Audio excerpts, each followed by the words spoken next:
Bienvenidos a todos a la tercera sesión del workshop La virtud del egoísmo, capítulo por capítulo. Gracias por acompañarnos en esta tercera reunión.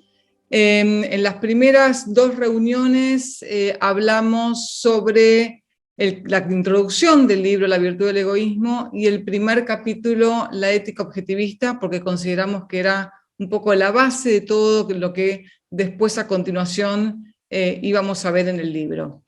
En esta ocasión tenemos un tema bastante más psicológico, pero con mucho componente filosófico también. Este es uno de los pocos ensayos escritos no por Ayn Rand, sino por Nathaniel Branden, quien en su momento era socio de Ayn Rand, compartía la filosofía objetivista y le dio toda una mirada psicológica al tema del objetivismo, y justamente mostró la importancia para nuestra psicología de tener una buena filosofía. En esta ocasión vamos a tratar el tercer capítulo, que se llama Salud mental frente al misticismo y al autosacrificio, y tenemos como exponente de este tercer capítulo a nuestro querido Juan Ignacio Ardón, que es catedrático de la Universidad Francisco Marroquín, psicólogo objetivista. Siempre digo y lo vuelvo a repetir, es un unicornio tener un psicólogo objetivista, así que muy encantado de tenerlo con nosotros. Y al mismo tiempo tiene un centro de terapia y una clínica de terapia muy importante en Guatemala, y es sumamente demandado como psicólogo, así que para nosotros es un placer tenerlo aquí. Nosotros además estamos llevando a cabo con Juan Ignacio un workshop que se llama Vivir Objetivamente, que es para miembros del Ayn Rand Center Latinoamérica. Es un viernes al mes, en el cual también estamos trabajando el tema de la autoestima y cómo fortalecerla. Si alguno de ustedes tiene interés en participar también de este workshop, pueden contactarse con nosotros. Hace falta ser miembro del Ayn Rand Center, pero pueden hacerlo por simplemente apoyando con una donación pequeña de $10 por mes a la fundación, y tienen acceso a este workshop que realmente es increíble.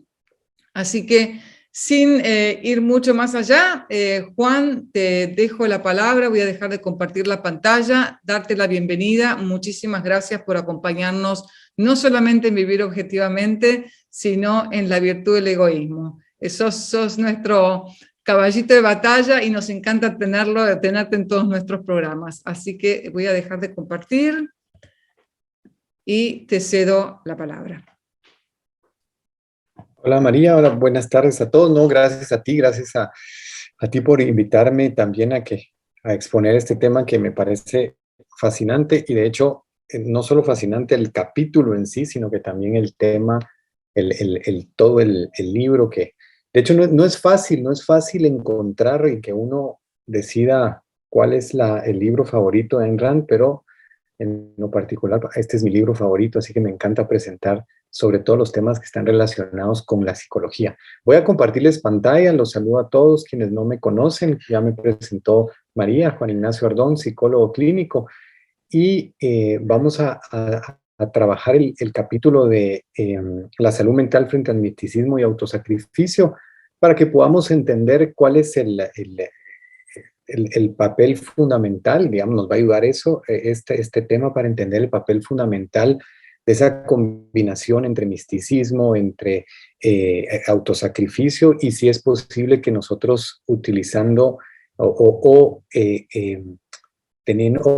trabajando en términos del misticismo podemos obtener salud mental o no. Entonces voy a empezar a compartir mi pantalla y vamos a trabajar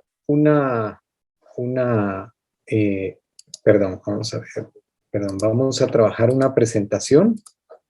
Yo voy a trabajar esta presentación con ustedes. Ahí ven mi pantalla, mi presentación. Sí, perfecto. Voy a trabajar esta presentación con ustedes para que hagamos una recapitulación del capítulo, sumando algunas cosas, para que después nosotros ya entremos a preguntas, dudas, comentarios y profundicemos sobre el tema tan interesante. Entonces, ya bien nos dijo María, salud mental versus misticismo y autosacrificio. es del libro La virtud del egoísmo y escrito por Rand, y este capítulo en especial es un aporte de Brandon. Por supuesto, eso ya lo digo yo, supervisado por Rand, seguro, pero que es un aporte muy importante en términos del ámbito de la psicología. Entonces vamos a empezar por definir conceptos, por ponernos de acuerdo en ciertos conceptos que son clave para entender este tema. Primero vamos a intentar, que es exactamente lo que hace Brandon y muy atinadamente, definir la salud mental y poner una definición, un concepto de salud mental objetivo, ¿no? Para salirnos de la postura que nos complicaría la existencia, y es la salud mental decidida de forma subjetiva, de forma subjetivista. Entonces, ¿cuál vamos a tomar como estándar? El mismo que se tome la salud física.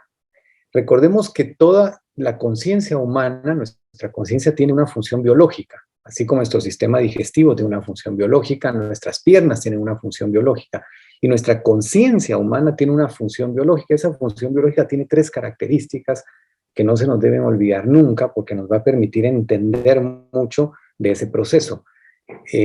La función biológica, como aquí está abajo, es la percepción, la cognición y el control de la acción. Es decir, una mente funcionando bien una mente que tiene tiene capacidad de percibir adecuadamente dentro de sus funciones biológicas, tiene un proceso de cognitivo, que ya vamos a hablar de ese proceso cognitivo, a qué se referimos cuando hablamos de proceso cognitivo correcto, hace un proceso cognitivo correcto y termina por algo muy valioso, que es el control de la acción.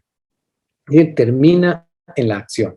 Por eso una mente es sana en la medida en que su método de funcionamiento es capaz de proporcionarle al hombre el control sobre la realidad que la sustentación y el fomento de su vida requiere.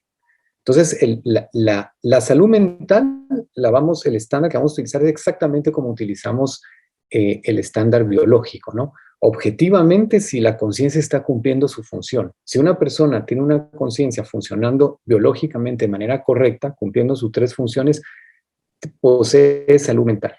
Si empezamos a tener una falla en ese proceso, empezamos a padecer de salud mental. Y la salud mental, cuando uno empieza a padecer, empieza a tener síntomas de ansiedad, síntomas de culpabilidad, miedo constante, inseguridad. Y una de las características fundamentales y signos de esta salud mental tiene que ver con el concepto que nosotros vamos a trabajar ahora, o vamos a hablar ahora, que es la autoestima. De hecho, la autoestima es el rasgo distintivo de ese control de acción que necesitamos. Recordemos que la autoestima es la consecuencia, la expresión y recompensa de una mente totalmente comprometida con la razón, solo con la razón. Ese paréntesis lo agrego yo. Es una mente comprometida solo con la razón. Entonces, si nosotros hablamos de la conciencia y reducimos un poco, en la conciencia tenemos esa capacidad mental, ¿no? Es decir, hablamos de la mente, ¿no? Y la mente es como equivalente a hablar de la razón. De hecho, mente y razón podemos ponerlos como sinónimos. Y solo el ser humano es el único animal en la Tierra que posee mente, que posee esta capacidad de razonar, que le va a permitir poseer autoestima, que le va a permitir de alguna manera identificar la realidad, evaluar la realidad y por lo tanto tener control sobre la acción, y ese control sobre la acción repercute en ese sujeto que actúa. Entonces el hombre necesita autoestima porque necesita tener confianza en su eficacia y en su valor. Si ustedes se recuerdan, quienes tienen claro el concepto de autoestima, la autoestima tiene que ver con esas 2 características de confiar en la mente. Uno confía en su mente, en que su mente puede funcionar de forma adecuada para responder a los desafíos de la vida. No se refiere a una mente omnipotente, sino una mente que funciona adecuadamente y que uno confía en esa condición. Y segundo, la parte emocional, la parte psicológica, y que uno merece ser digno de los logros que alcance a través de esa mente que funciona correctamente. ¿De acuerdo? Y eso cómo ocurre a través de la razón, que debemos de definirla también para que podamos entonces entender bien el capítulo. La razón es la facultad que identifica e integra el material provisto por los sentidos. Es la herramienta de supervivencia básica del hombre Y el compromiso con la razón es el compromiso con el mantenimiento de un enfoque intelectual pleno. Entonces, tenemos tres conceptos importantes que ustedes deben apuntar, no debemos olvidarlos. Salud mental, autoestima, que es el resultado de poseer salud mental, es una de las características de la salud mental. ¿Y cómo se logra esto? ¿Cuál es la herramienta que el humano posee dentro de la conciencia? Es la herramienta de la razón, que es una facultad que le permite entonces identificar la realidad, identificar qué son las cosas, qué es para poder adquirir esos valores que le permiten a uno desde llenar necesidades para lograr alcanzar y después alcanzar valores más importantes, logros conceptuales, etcétera, y que entonces eso nos permite generar orgullo en ese proceso y en el resultado. Definamos ahora misticismo. Recuérdense que el capítulo intenta ver si podemos nosotros hacer una relación, una alianza, si podemos negociar con el misticismo y el autosacrificio, siendo seres humanos racionales en un proceso de buen razonamiento. Entonces, el misticismo es aceptar alegaciones sin evidencia o prueba.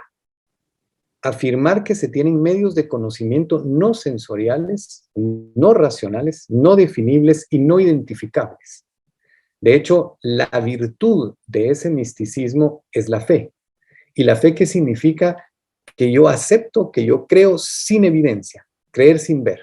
Es decir, que en el proceso de mi conciencia, el primer paso, que es la percepción, considero que algo es verdadero sin que yo lo pueda percibir.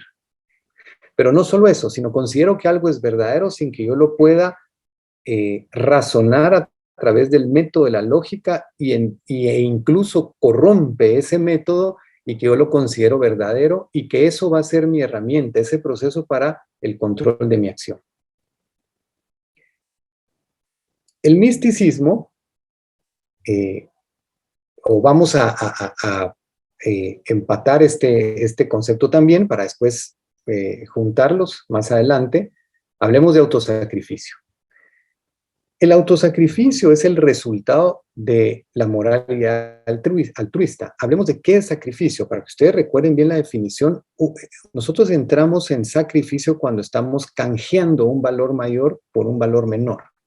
Y el autosacrificio es cuando nosotros canjeamos el valor más grande, que es el valor de uno, es el yo. De hecho, el altruismo es el código moral que considera el sacrificio personal como su principal virtud. Entonces, bajo la moralidad del sacrificio, el primer valor que se destruye es la moralidad y el siguiente valor que se destruye es la autoestima. Por lo tanto, podemos empezar a deducir que cuando nosotros intentamos hacer un proceso de negación de la razón como método, como medio, como facultad para tomar decisiones y optamos por el misticismo, lo que hacemos es quedarnos sin la herramienta que nos permite identificar la realidad. Y entonces lo único que nos queda, si ustedes revisan su epistemología, lo único que le queda al ser humano cuando decide o no intenta identificar la realidad, le quedan sus emociones como fuente de conocimiento. Y estas emociones como fuente de conocimiento serán su guía para la acción. Y como sabemos que las emociones no pueden ser fuente de conocimiento por su naturaleza, entonces el resultado empieza a ser no necesariamente el que queremos y empezamos a tener un déficit en el control de la acción. ¿Por qué? Ni el misticismo ni el credo del autosacrificio son compatibles con una mente sana ni con la autoestima. Y ahorita vamos a recordar cómo lo plantea de bien en el capítulo Nathaniel Branden. Tanto el misticismo como el autosacrificio son doctrinas existenciales y psicológicamente destructivas. De hecho, yo lo he visto enormemente en el ámbito clínico. Yo podría decirles que el 90% de las personas que yo he recibido en trabajo psicoterapéutico creen, y por supuesto es una condición normal, porque eso es lo que se siente, eso es lo que en primera instancia consideran que es lo que está pasando, y de hecho eso es lo que está pasando, consultan por un problema psicológico. Y poco a poco se empiezan a percatar que su problema psicológico tiene una base filosófica, y que esa base filosófica, al no ser cuestionada, al no ser revisada, es exactamente lo que les provoca que el resultado sea un malestar psicológico. Entonces, estas dos doctrinas, el misticismo, el autosacrificio, son psicológicamente destructivas. Quiere decir que no van a generar bienestar. Primero porque recordemos que para el mantenimiento de su vida y el logro de su autoestima, el hombre necesita el ejercicio pleno de su razón. Si nosotros recordamos que la razón es la facultad que nos permite identificar la realidad, lo primero que necesita un humano para mantener su vida es poner en marcha su razón bajo un método correcto, porque eso le va a permitir descubrir cómo cubrir sus necesidades, qué debe hacer para cubrir sus necesidades y continuar su vida alcanzando logros, etc.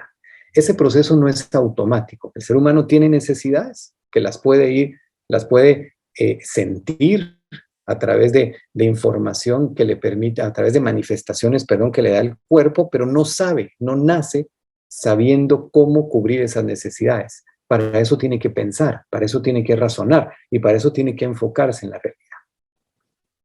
El misticismo no le va a permitir eso. Entonces, el misticismo es el primer paso para anular el proceso de razón. Entonces, primera instancia, el ser humano necesita el ejercicio pleno de su razón para alcanzar logros y generar autoestima y para el mantenimiento de su vida. Número 2, la necesidad de autoestima del ser humano, del hombre, implica la necesidad de poseer un sentido de control sobre la realidad. Miren qué importante, pero no estamos hablando en términos epistemológicos. El ser humano, para conservar su vida, necesita razonar, es usar su mente bajo un método. Pero no solo eso, para alcanzar logros y otorgarse mérito a esos logros, necesita tener un sentido de control sobre la realidad. Es como que nosotros estuviésemos hablando que cuando ustedes están conduciendo un carro o un automóvil, ustedes necesitan primero para lograr hacerlo de forma correcta, necesitan que su razón se enfoque en qué es, en la ley de identidad. A es A, esto es un auto, ¿no? Porque no lo pueden confundir, sería terrible confundirlo con una moto. Porque si alguien confunde un carro con una moto, de pronto cuando quiera rebasar se va a dar cuenta que es carro y no moto. Entonces, el segundo aspecto que tiene que tener es control sobre la realidad para que su camino sea exitoso. Tiene que tener un sentido de control.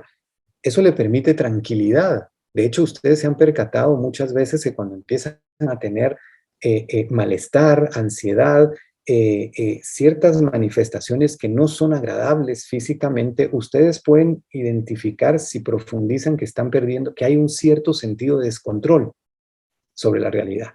Es decir, no controlo lo que está pasando. ¿De acuerdo? 3. La vida del hombre y su autoestima requieren que el objetivo y su preocupación y la preocupación de su conciencia sean la realidad y esta tierra. Hagamos énfasis en eso. De hecho, quiero recordarles, si nosotros vamos a la lectura, en este número 3, voy a leerles donde el número 3 dice literalmente, Branden, hay solo una realidad, aquella que la razón puede conocer. Si el hombre elige no percibirla, no habrá nada que pueda percibir. Si no es consciente de este mundo, no será consciente en absoluto. El único resultado de la proyección mística de otra realidad, y otra lo pone entre comillas, es que incapacita psicológicamente al hombre para esta. Es decir, en la medida que existe la aceptación de que hay otra realidad, empieza a ser una trampa, porque al estar pensando en cómo voy a hacer para vivir bien en esta otra realidad que me imagino, que no conozco, que no la puedo percibir, empiezo a destruirme en la realidad, la única que existe. 4. Su vida y su autoestima requieren que el hombre se enorgullezca de su capacidad de pensar, de su capacidad de vivir.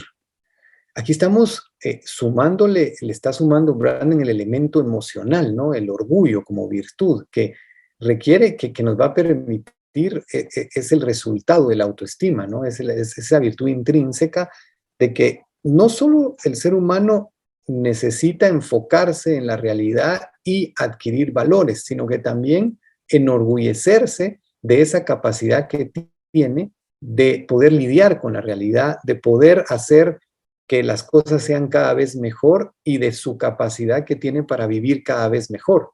Por eso dice acá, se le enseña que la virtud comienza con la humildad, refiriéndose al misticismo, con el reconocimiento de la incapacidad, la pequeñez, la impotencia de nuestra mente.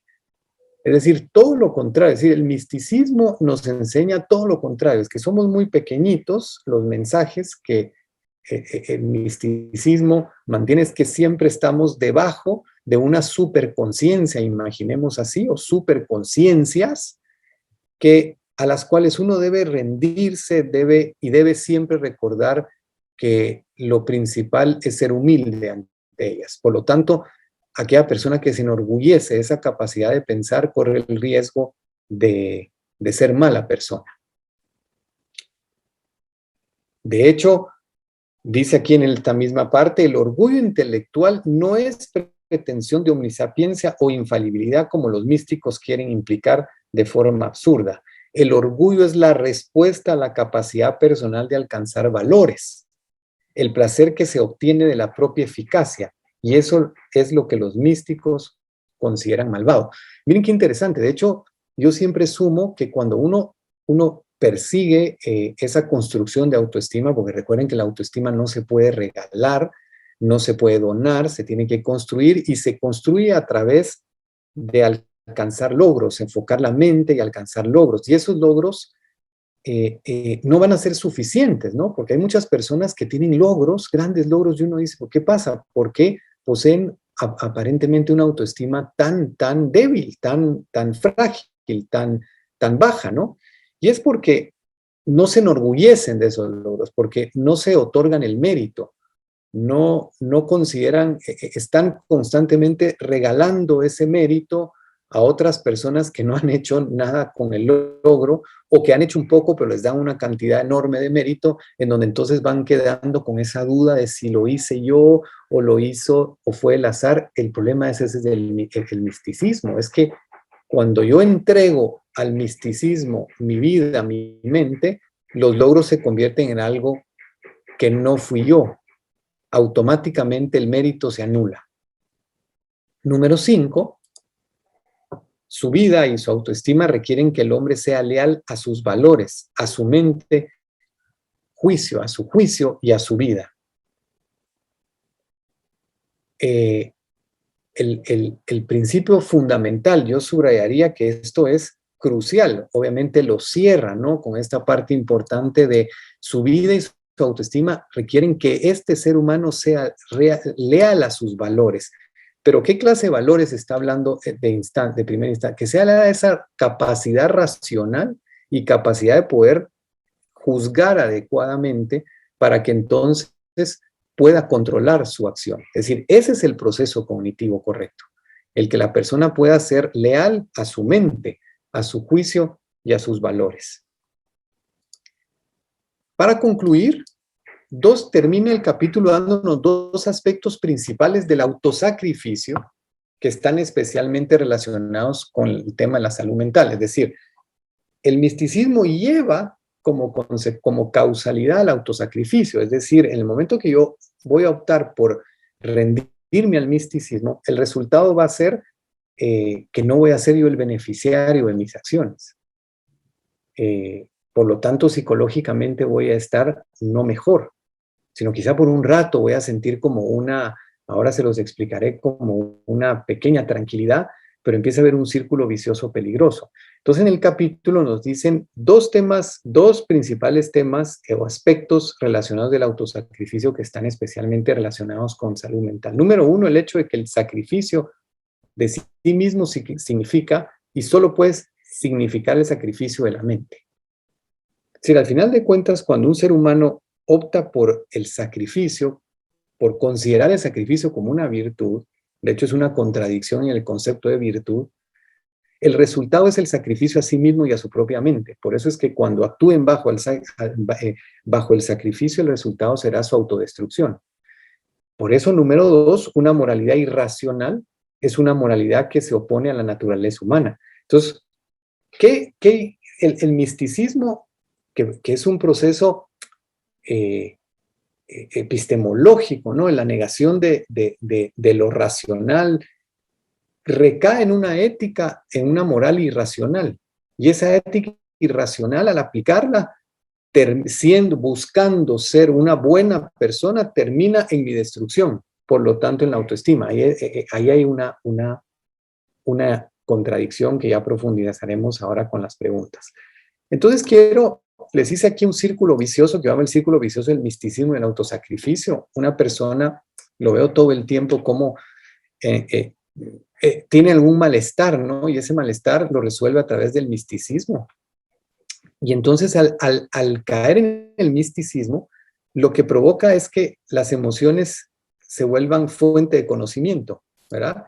Y entonces esas emociones como fuente de conocimiento son el resultado de que renuncia a la razón, opta por la fe. Y de hecho a veces pasa que cuando han hasta logrado algo, pero les genera cierta culpabilidad por una moralidad irracional y entonces dicen, bueno, esto fue gracias a lo que quieran, ¿verdad? Le ponen una connotación mística y entonces renuncian a la razón. Entonces las emociones se vuelven fuente de conocimiento. Opto por lo que considero que mis emociones, lo que parece deseable me acerco, lo que parece que me hace sentir culpa no lo hago, lo que parece que me hace sentir miedo, pero las emociones, si hay chance hablaremos de ellas, no pueden ser fuente de conocimiento. Entonces, ¿qué empieza a ver? El resultado es una pérdida de control sobre las acciones. Porque recuerdo a alguien que me planteó, alguien que es como el reflejo de esto, empezó su consulta diciéndome, yo no entiendo por qué yo siendo tan buena persona me ha ido tan mal en la vida. Claramente estaba haciendo la pregunta en la contradicción, ¿no? ¿Y qué era para esta persona? Ser buena persona, he sido una persona de fe, una persona pero ¿qué está diciendo? Ahora ustedes ya lo van a entender si los planteo de otra forma. Si este sujeto hubiese verbalizado, no entiendo por qué al renunciar a mi razón me ha ido tan mal en la vida, ahí ya lo entienden mejor, ¿no? Es decir, ¿por qué? Porque hay totalmente pérdida de control sobre sus acciones, porque eso imposibilita conservar los valores, por tanto la autoestima. ¿Qué ocurre después? Destrucción de la mente, autoeficacia y autodignidad, es el autosacrificio. Y ese autosacrificio debilita el yo. Y ese yo genera más ansiedad y culpabilidad. Y al generar más ansiedad y culpabilidad, la conciencia empieza a cumplir una función deficiente. Por lo tanto, hay pérdida de la salud mental. Y muchas veces cuando hay pérdida de la salud mental, va y busca ayuda o busca respuestas. Las encuentra en el misticismo. Y vuelve ese círculo hasta que termina esto en algo terrible. Pasamos entonces a dudas, preguntas y comentarios. Juan Ignacio, muchas gracias. Súper clara la presentación. Me gustó mucho el PowerPoint también, que después, si quiere, la gente los podemos compartir. Con mucho gusto. Les voy a pedir que vayan levantando las manos, les vamos a dar participación, pero quiero arrancar yo con una primera pregunta. Siempre me aprovecho de mi calidad de anfitriona para empezar con la primera pregunta. En la página, no sé si todos tenemos el mismo libro, en la página 48, en un momento Branden escribe lo siguiente: no hay mayor autoengaño que el de imaginar que se puede someter a la razón aquello que pertenece a la razón y a la fe aquello que pertenece a la fe. La fe no puede ser circunscripta ni delimitada. Ceder la conciencia un solo milímetro es rendirla en su totalidad. La razón es un absoluto para la mente o no lo es, y en ese caso, cuando la razón está ausente, tampoco hay lugar donde trazar el límite, ni principio de acuerdo con el cual trazarlo, ni barrera que la fe no pueda cruzar, ni parte alguna de la vida personal que la fe no pueda invadir. Y aquí, bueno, un poco basado en esto, yo te hago una pregunta, si quizás como también en las terapias que la gente te llega, yo creo que mucha gente cree, bueno, en realidad puede ser que en la práctica, o digamos, veamos la fe y la razón como algo incompatible, pero uno puede vivir también una vida racional teniendo fe, y de alguna manera lo compartimentan. Bueno, yo las decisiones que tengo que tomar en mi vida diaria, cuando voy al trabajo, cuando tomo, sí, las típicas decisiones que uno tiene que tomar diariamente, uso mi razón, pero de alguna manera guardo parte de mi vida o algún momento de mi vida para mi fe y para tener esta vida espiritual en donde me conecto con Dios o lo que fuera. Y funciono perfectamente así. Entonces la pregunta es, vos como psicólogo, ¿pensás que esto se puede lograr o crees que en algún punto esas dos cosas van a chocar y te va a traer algún cortocircuito? Bueno, de hecho es interesante esa parte y crucial. Una de las características más importantes, y creo yo que si se saben manejar de forma racional, del psicólogo o de una persona que quiere ayudar a otro sujeto, es la empatía, ¿no? Entonces uno a veces puede pensar, como a veces me pasaba a mí al inicio de mi carrera, que yo decía, bueno, yo quisiera responder que sí, pero eso quisiera yo, en un momento dado pensé, pero lo que yo quisiera no es lo que le va a hacer bien a este proceso terapéutico de este paciente. Yo quisiera poderle decir, no se preocupe, la razón y la fe pueden ser en un momento compatibles. Pero eso es como que un paciente me hiciera la pregunta, ¿yo puedo estar vivo y muerto al mismo tiempo? ¿Puedo en un momento dado, en algunas cosas de mi vida, estar vivo y en otras cosas de mi vida que no me gustan estar muerto? Y que yo le dijera, se puede. De hecho, existe un tipo de personas que pueden al mismo tiempo ser muertos y vivos. Y lamentablemente no. Pero cuando uno lo entiende más adelante, uno se da cuenta, afortunadamente eso no se puede. Porque lo que pasa es que si definimos los términos, no podemos negociar con el misticismo como mucha gente quisiera, por el mismo miedo que tiene a que todavía no ha confiado plenamente en el uso correcto de su razón. Si ustedes se dan cuenta, ¿en qué momento aparece el misticismo como una posibilidad? Cuando empezamos a ya no confiar en nosotros, o en qué momento fue enormemente fuerte en la humanidad, cuando no se conocía exactamente al humano epistemológicamente y cómo pudiese haber sido su capacidad racional de extraordinaria, en términos de apego a la realidad y todos sus logros. Entonces la respuesta es no. No se puede negociar. Si uno razona, no da lugar al misticismo. Y sobre todo si uno se percata en el momento que uno da lugar al misticismo, está sacrificándose. Lo que pasa es que al inicio parece tentador porque parece una opción tranquilizante, ¿no? Uh-huh. Bueno, sé que dentro de la audiencia tenemos gente que les gusta el objetivismo, que también es creyente, así que también pueden aprovechar para que esto se transforme en una charla divertida y poder ahondar también en este tema. Katiana, la primera mano levantada que tengo, si no me equivoco, sí, adelante. Gracias, buenas tardes a todos, a Juan Ignacio y a María. Buenas tardes. A ver, desde el punto de vista, digamos, religioso, me parece muy fácil entender la disyuntiva y entender toda esta parte del misticismo, pero también en algo que no es la religión, digamos, me parece que también, o no sé más bien cómo aplicaría, y por ahí va la duda, en una serie de formas de pensamiento, de corrientes filosóficas, de qué sé yo, ¿verdad? Con las que nos enfrentamos todos los días, ¿verdad? Muchas de ellas justamente en la línea del altruismo, ¿verdad? Pero entonces, ¿cómo aplica o cómo hago esta comparación? Porque, como les digo, en la parte religiosa lo entiendo con mucha facilidad, pero no sé si aplica igual para más bien líneas de pensamiento en la línea más de filosofía o de acción, de economía, qué sé yo. Sí, gracias, Katiana. Sí, de hecho podríamos hablar en el ámbito filosófico. De hecho, el misticismo, cuando uno piensa en misticismo, rápidamente lo asocia a religión, ¿no? o no asocia religión. Ahora, si nosotros nos enfocamos, por ejemplo, en las vertientes filosóficas como todas las vertientes racionalistas, ¿no? Que el racionalismo es un proceso, me voy al proceso de pensamiento, ¿no? Epistemológico. Es un proceso en el cual yo utilizo mi mente sin referente en la realidad. Entonces, en cualquier momento que yo considero un proceso de pensamiento o considero una filosofía en donde se me olvida la realidad, yo estoy cayendo en un cierto misticismo.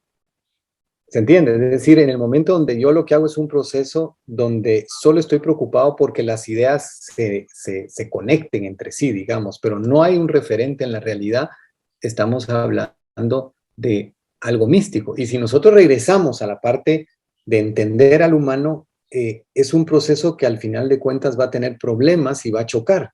Por eso es que no resuelve su ansiedad o no resuelve el problema psicológico, porque no está entendiendo la realidad, sino que lo que está haciendo es haciendo una, entre comillas, una relación de ideas sin razonar bien. No sé si se entiende. Juan, Entonces, por ejemplo, sí, sí, no, María, adelante, perdón. adelante. No, No, adelante. que digamos, en definitiva, el misticismo de alguna manera es no ver ni apegarse a la realidad, y eso no necesariamente tiene que ver con la religión, sino que uno mismo puede como decir, bueno, lo que yo deseo es la realidad, y reemplazar la realidad, digamos, por tu propia conciencia, y de alguna manera podemos llamarlo misticismo, quizás de otra manera, pero en definitiva es no actuar en relación a lo que es la realidad, sino a lo que uno desearía o que uno desea que es la realidad. O lo mismo, por ejemplo, cuando uno toma como verdad absoluta lo que te dicen tus padres o los profesores o la iglesia o lo quien fuera, sin pasarlo por un proceso crítico y aceptas eso como como base de partida, sin haberlo, digamos, sin ver si realmente tiene coherencia con la realidad. Supongo que eso también se refiere Brandon, ¿no? Sería. Exactamente. De hecho, podemos agregar, si me voy a la parte, al área epistemológica, al área psicológica, psicoepistemológica, es un subjetivismo. Es donde subjetivismo desde el proceso de yo considero real lo que yo siento que es real y me hace sentido, o le hace sentido a terceras personas subjetivamente, pero sin ningún referente con la realidad. Ok. ¿Sí? Teníamos una mano levantada, ahora se bajó, aprovechen que nos quedan 20 minutos para las preguntas que quieran hacer. Mientras tanto, bueno, acá, entonces, Alejandro, adelante. Les pido sí que traten que no les lleven más de un minuto, así también tienen tiempos todos de preguntar. ¿Qué tal? Buenas tardes. ¿Qué tipo de psicoterapia dentro de, por ejemplo, la Gestalt, racional emotiva, es la mejor en acordancia con la razón, ¿no? Y si hay algún tipo de pacientes que no sería recomendable, por ejemplo, este tipo de terapia, ¿no? Gracias, Alejandro. Buena pregunta. De hecho, si nosotros en la psicoterapia las podemos dividir rapidísimo en 5 diferentes escuelas y vertientes. Yo estoy tratando arduamente de que aparezca una sexta, que es la vertiente objetivista de psicoterapia. Eso no es fácil, eso es una tarea dura, pero la vertiente que más se acerca a un proceso de razonar bien es justamente la que mencionabas de Albert Ellis, la terapia racional emotiva, con una única connotación que hay que revisar. Ellis cometió un error peligroso, y es que pone a la razón y la emoción como dos opuestos. Y ahí hay un problema que hay que revisar. Entonces, la psicoterapia cognitiva quizás sería, bueno, y se ven los resultados, son las psicoterapias que más han ayudado, y tratando de lograr corregir ese error sería algo bastante bueno. Ahora, por supuesto, cuando nosotros hablamos de pacientes con altos niveles de poca, digamos, de no salud mental, ¿verdad? De poca salud mental, donde su conciencia ya está a niveles también biológicos alterados, donde requieren medicamentos o intervención psiquiátrica, es poco lo que podemos hacer para que utilicen correctamente su razón, aunque ya hay buenos medicamentos que están ayudando y haciendo un buen trabajo. pero el medicamento sin el proceso adecuado de razonar no va a generar ningún efecto grandioso. Acá tenemos alguna pregunta en el chat también de Miguel, pregunta, ¿la incertidumbre por desconocimiento puede ser un anzuelo para llevar a la gente hacia el misticismo? La pregunta Sí, es, como no sé, creo, entonces reemplazo lo que dejo de conocer, digamos, por una cuestión de fe. Exacto, lo que pasa es que lo que hay detrás es, como no confío en mi razón, lo que no sé me da muchísimo miedo. Y entonces lo que pongo es, en lugar de ponerle una connotación con referente a la realidad, le pongo lo que alguien decide o lo que yo decido. Porque una persona que confía en su razón no se asusta de lo que no sabe y puede responder, le preguntan, ¿y qué será esto? O pasa una imagen, perdón, una sombra que no puede identificar y le preguntan, ¿qué es eso? Responde, no sé, porque sabe que para responder adecuadamente necesita irse al contexto y poder revisar e identificar la realidad. Una persona que se tiene mucho miedo, no confía en su razón, le cuesta decir no sé.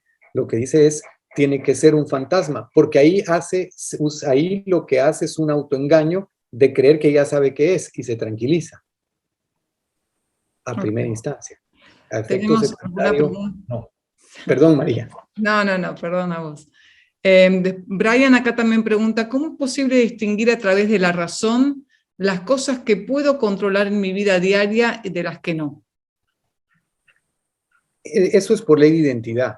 Eso es por ley de identidad. De hecho, si nosotros nos enfocamos en la realidad, a la ley de identidad, vamos a descubrir todo el tiempo que en las situaciones de la vida hay variables aleatorias y variables de control. Entonces uno sabe que si razona correctamente lo que va haciendo, lo que el humano ha hecho a lo largo de su historia, lo que el humano ha hecho a lo largo de su historia que le ha permitido grandes avances e ir teniendo grandes logros, es aumentar las variables de control y disminuir las variables aleatorias. Pero a la medida que sabe que puede aumentar las variables de control y manejarlas, le va perdiendo miedo a las variables aleatorias, porque estas interfieren en su vida de forma menor. Y bueno, y gracias a esa capacidad de razonar e identificar la ley de identidad, uno sabe qué controla y qué no controla. Pero eso es conociendo claramente un sujeto. Les voy a dar un ejemplo rapidísimo, perdonen que me tarde. Generalmente hay personas que dicen, por ejemplo, en el ámbito de amor romántico, dicen, tú tienes que entender que tu pareja no la puedes cambiar, ¿no? Que si esta persona nació así, es así. Eso es peligrosamente falso.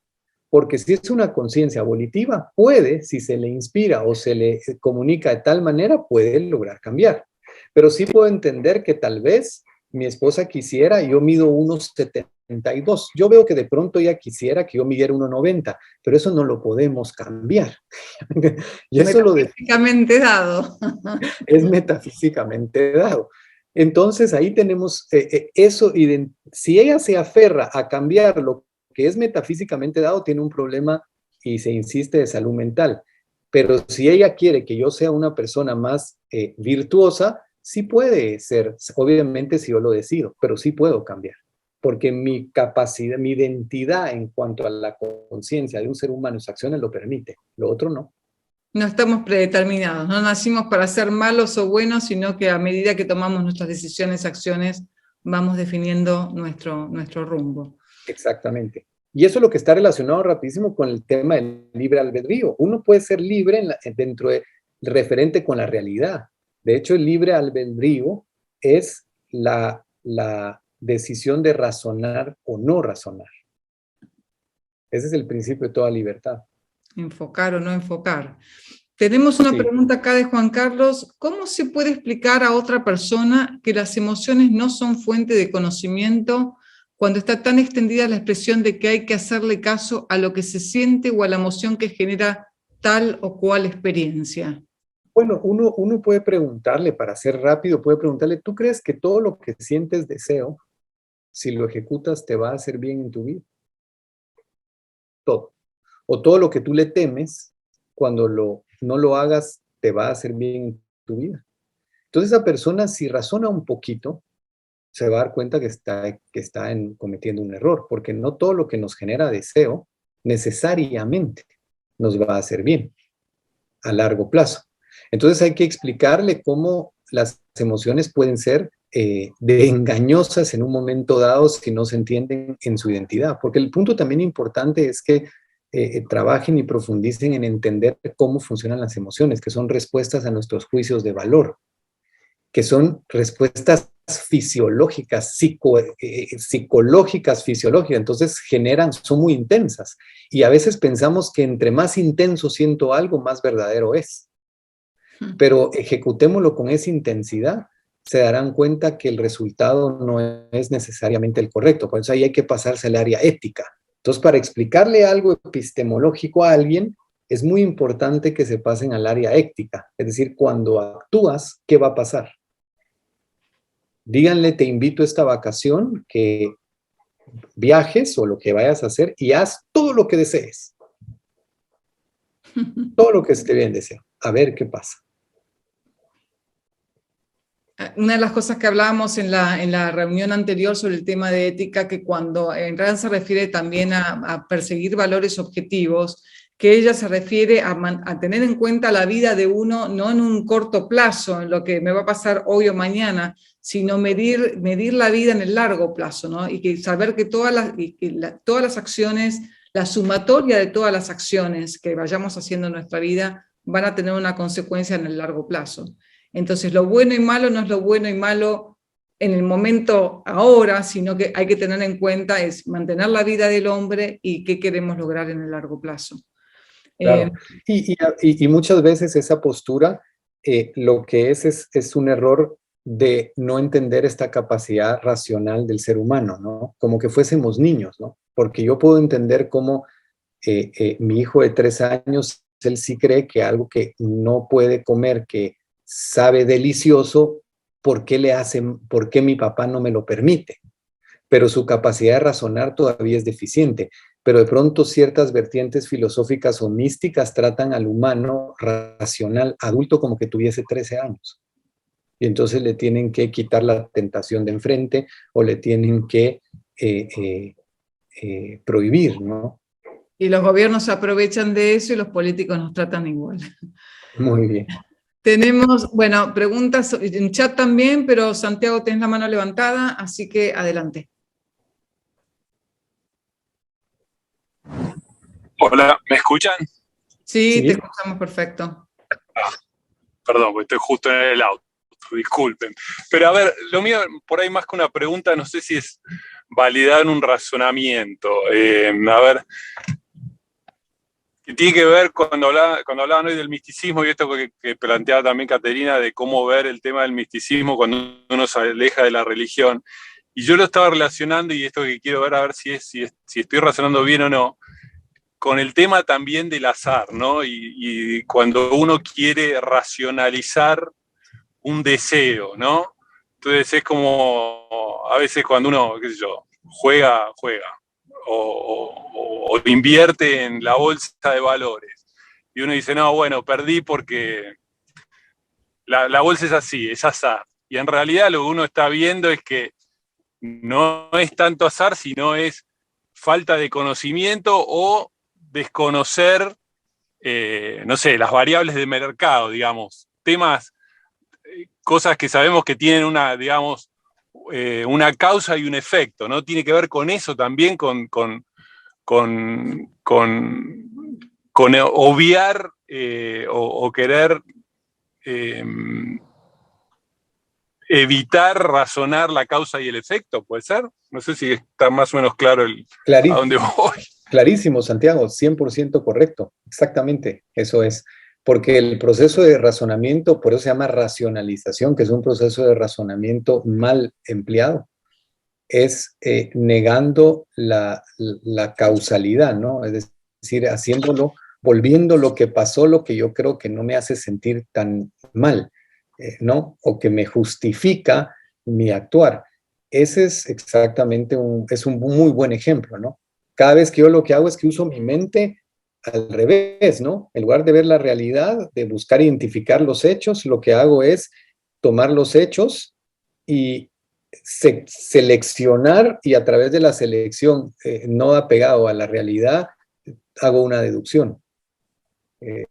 Es decir, busco la información de acuerdo a cómo quiero justificar mi acción. Por supuesto, y el resultado es exactamente el mismo que el misticismo, por eso van de la mano, porque si yo, al no tener clientes en mi empresa, lo que hago es racionalizar, es que no tengo clientes porque no valoran la capacidad que yo tengo, no me entienden, yo soy demasiado genio. Esa racionalización va a hacer que el resultado me autodestruya, es un autosacrificio, entonces termina igual, es un excelente ejemplo. Yo veo, María, perdón, rapidísimo, veo acá algo que quisiera yo rapidísimo subrayar. Dice aquí una pregunta que hace Juan Carlos o un comentario. Quiero hacerlo porque esto es algo muy común que suele pasar y es un error peligroso. Dice, el libre albedrío solo se puede ejercer al liberarnos de todo condicionamiento, incluyendo el tiempo y el espacio. Para esto se requiere de la conciencia espiritual. Esto se hace, este es un racionalismo muy común, ¿no? Que está partiendo de que pero de un libre albedrío inválido. Es que un concepto es válido en la medida que tenga referente en la realidad.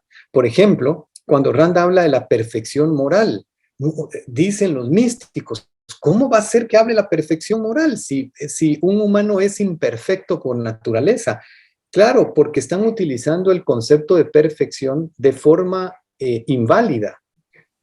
Solo se puede hablar de perfección con referente a la realidad, con referente a la identidad del sujeto de cual estamos hablando que es perfecto. El ser humano puede ser moralmente perfecto, es como una silla. Una silla es perfecta si cumple sus funciones en su máxima expresión de lo que fue diseñada. Yo no puedo decir es que una silla es imperfecta porque no hace de mesa. No hace de mesa, ¿no? O porque no puede elevarse. Entonces, lo mismo, el libre albedrío es la capacidad que tiene el humano de razonar bien o mal. Ese es el punto de su partida, de tomar la decisión de enfocarse o no. Todo lo demás es un concepto inválido.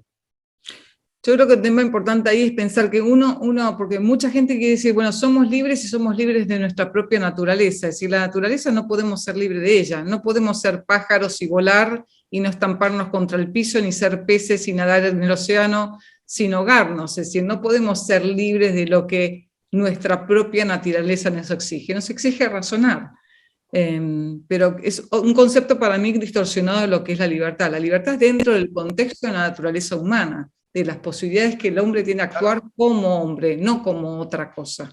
Claro, y eso subrayo que hoy es muy importante entender eso, porque una de las herramientas de las que se basa o se sostiene el misticismo es de conceptos inválidos, ¿no? Como la imperfección constante del humano, ¿no? Para subrayar lo que es pequeño, débil y absurdo, y eso permite entonces la creencia enorme toda la connotación del misticismo. Acuérdense ustedes que el misticismo tiene dos aspectos que son importantes de revisar. Primero, el aspecto epistemológico, la creencia que resolver esa falsa creencia de que yo, al ser místico, me voy a calmar y que es mejor, ¿no? Porque mucha gente piensa, ¿qué va a pasar si yo me quito mi misticismo? ¿En quién voy a confiar? Pues vas a confiar en el humano, ¿no? Es decir, a mayor misticismo, menos creencia en la mente humana. A mayor creencia en la mente humana, menos misticismo. Y segundo, tiene la connotación política. Es decir, como bien decía María en otro ejemplo, el misticismo ¿por qué se sostiene? Porque obviamente una mente que se desenfoca de la realidad a veces le conviene a otro sujeto que está equivocado, que quiere buscar privilegios. Entonces, una mente desenfocada de la realidad, que no razona bien, puede ser una mente que no juzgue bien. Y hay personas que creen que eso es conveniente para su vida. Que hayan otros que no lo juzguen bien, o que no lo juzguen.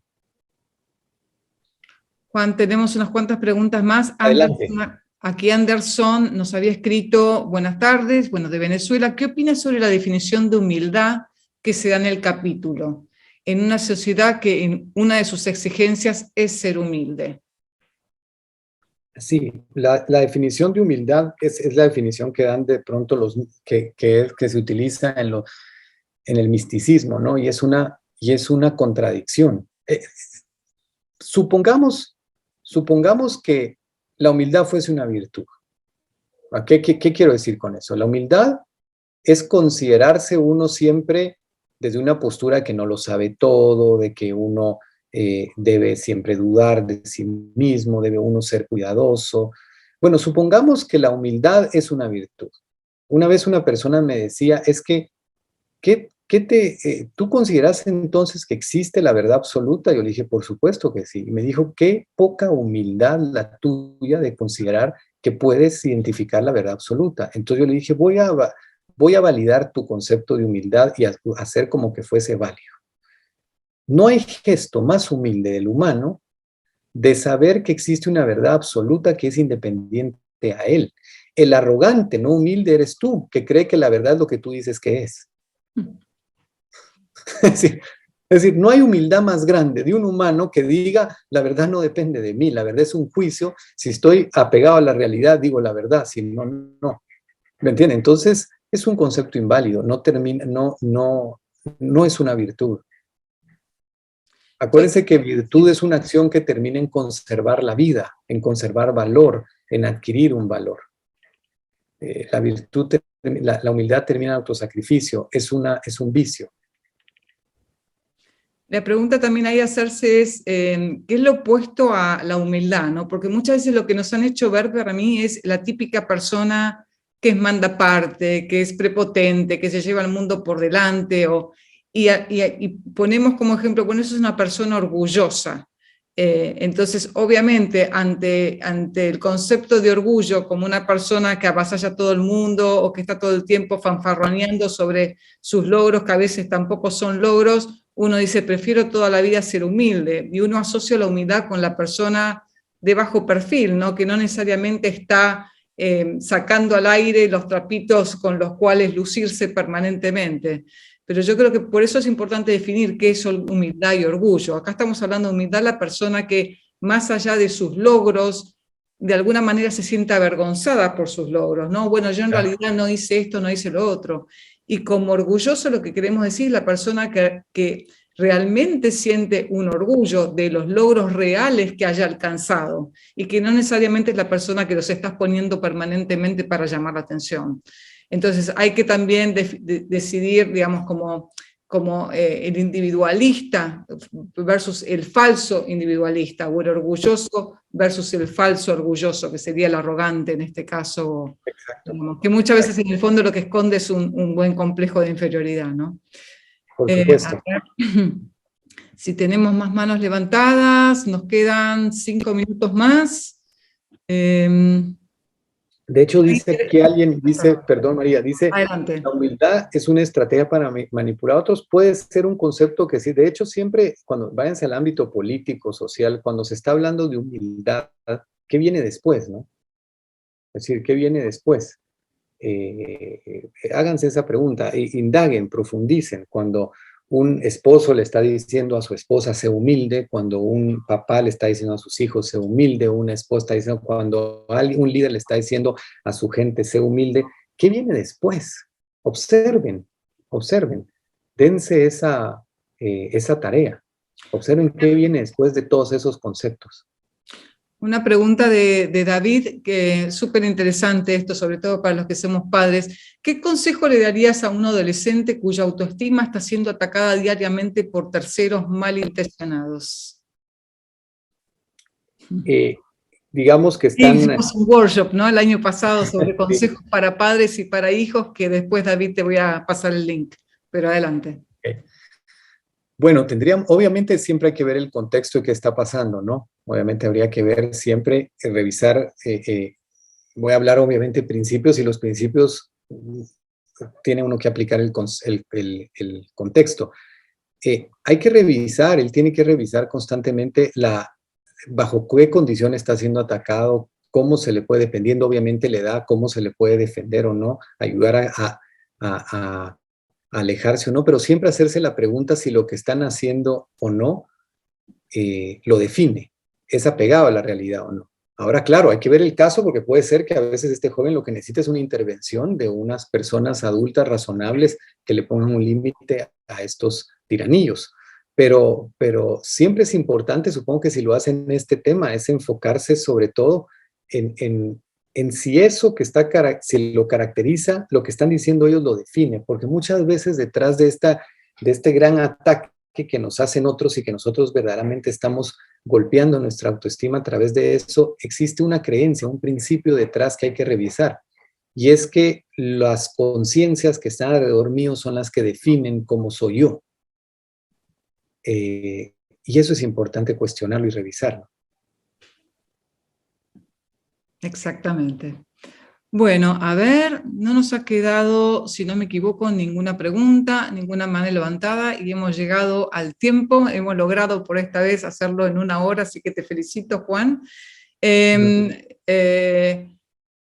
Si querés terminar o cerrando con algún comentario, ahora te voy a dar esa posibilidad. Antes de eso, quiero avisarles a todos, aquellos que todavía no han encontrado el libro La virtud del egoísmo, estamos distribuyendo libros ebooks, digamos, digitales, en forma gratuita. Así que escríbanme cualquier cosa y me piden y nos vamos a mandar el link al libro de manera gratuita. También estamos lanzando esta semana el concurso de ensayos del Manantial, así que si alguien también quiere participar del concurso y no tiene el libro a mano, también le podemos mandar el libro digital a través del Ayn Rand Center y del Ayn Rand Institute.